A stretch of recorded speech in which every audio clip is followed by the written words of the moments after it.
Hello दोस्तों। तो आज की क्लास में हम लोग पढ़ेंगे कारक एवं कारक चिन्ह। तो कारक चिन्ह क्या होता है इसके बारे में जानेगा और कारक क्या होता है। तो सबसे पहले यहाँ समझते हैं हम लोग, जो शब्द किसी शब्द से क्रिया का संबंध बताए वह कारक कहलाता है। यानी कहा जाता है कि जो शब्द किसी शब्द से, यानी एक जो शब्द है वो दूसरे किसी शब्द से, यानी शब्द से क्रिया का संबंध बताता है, यानी काम करने का संबंध बताए वह कारक कहलाता है। ठीक।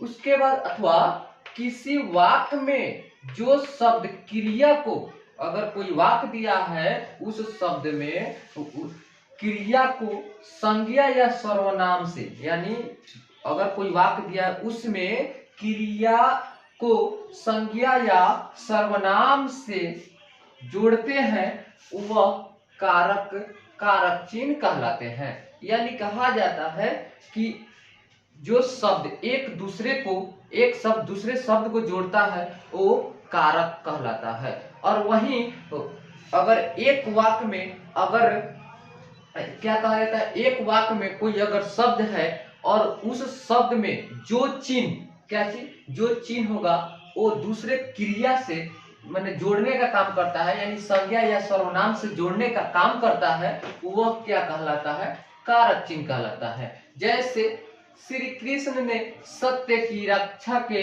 लिए दुष्टों का नाश किया। ध्यान से सुनना है, श्री कृष्ण ने सत्य की रक्षा के लिए दुष्टों का नाश किया। इसमें क्या कहा जा रहा है कि एक मिनट इसमें हम समझेंगे कि कारक चिन्ह कौन कौन है।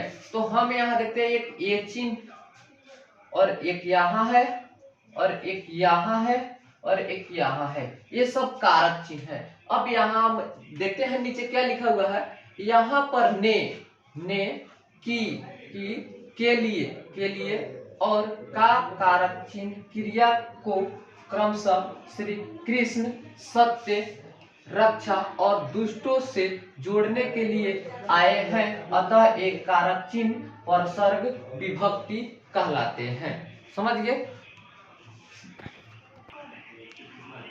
कारक चिन्ह कहलाते हैं। यानी हम कहते हैं कि कारक चिन्ह को परसर्ग भी, विभक्ति भी बोल सकते हैं। यानी इसमें कहा जाता है इस वाक्य में ये है वो क्या है, की है और के लिए है और का है, ये सब क्या है, श्री कृष्ण सत्य रक्षा दुष्टों, इन क्रियाओं का क्या कर रहा है, और क्रियाओं को जोड़ने का काम कर रहे हैं। इसलिए ये सब क्या होगा, जो जोड़ने का काम कर रहे हैं वही कारक चिन्ह कहलाते हैं और जिसको जोड़ते हैं वो कारक हो जाता है, वो क्रिया हो जाता है। ठीक। अब यहाँ जानते हैं कारक चिन्ह को कुछ विद्वान परसर्ग अथवा विभक्ति के नाम से भी जानते हैं। ध्यान से देखो ये क्या है, कारक चिन्ह को कुछ विद्वान परसर्ग अथवा क्या चीज, विभक्ति के नाम से भी जानते हैं। दूसरा देखते हैं, किसी भी वाक्य में कारक चिन्ह से पहले उसका कारक होता है। केवल संबोधन कारक में कारक चिन्ह पहले आता है तथा बाद में कारक आता है। समझते हैं यहाँ क्या चीज कहता है कि किसी भी वाक्य, अगर कोई वाक्य दिया है उसमें कारक चिन्ह, जो कारक चिन्ह ये होगा, कारक चिन्ह हम आगे दिख रहे हैं, कारक चिन्ह जो होगा वो कभी भी क्या होगा, कारक चिन्ह जो होगा वाक्य में पहले आता है। क्या चीज आता है, सॉरी, कारक चिन्ह से पहले कौन आता है, किसी वाक्य में कारक चिन्ह दे दे नहीं रखी है, मनसिया माना कर यार, क्या बता रहे थे, किसी भी वाक्य में कारक चिन्ह से पहले उसका कारक आता है। ठीक, उसका कारक आता है। केवल संबंध बोधन कारक है जिसमें कारक चिन्ह पहले आता है और बाद में कारक आता है। ठीक। अब यहाँ देखते हैं हम कारक चिन्ह के प्रकार। कारक चिन्ह के मुख्यतः 8 प्रकार होते हैं। 8 प्रकार कौन कौन है, कर्ता, कर्म, करण, संप्रदान, अपदान, संबंध, अधिकरण, संबोधन। अब क्या करते हैं, इन सभी को जानें।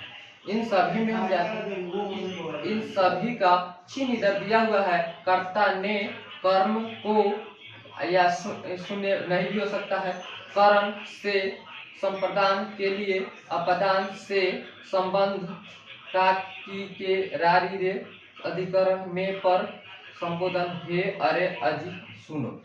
ये जो हो गया चिन्ह, इस सब के बारे में डिटेल्स अगले क्लास में पढ़ेंगे।